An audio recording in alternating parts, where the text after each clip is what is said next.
Makukulay na costumes at pailaw, agaw atraksyon sa Parade of Lights sa Pilar, Sorsogon. Tunghayan sa report.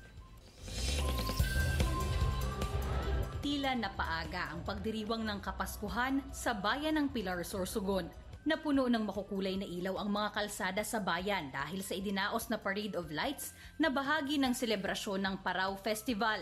Naging sentro rin ng atraksyon ang makukulay na costumes ng mga kalahok at ang naggagandahang floats ng mga fantasy characters na napapalibutan ng mga light art. Dahil dito, hindi raw nasayang ang paghihintay ng mga tao matapos makita ang ganda ng aktibidad. Napakagandang makulay.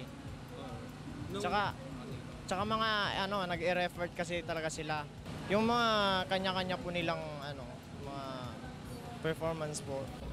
Maging ang mga kalahok sa Parade of Lights, hindi rin daw nasayang ang ginawa nilang paghahanda matapos makita ang kasiyahan ng publiko. Nagpa-practice po kami at lahat naman po kami na sumali sa Parade of Lights.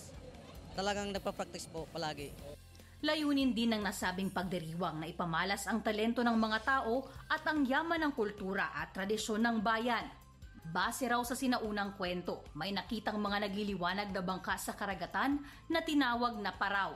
Hanggang sa ito na rin ang naging taunang pagdiriwang sa naturang bayan.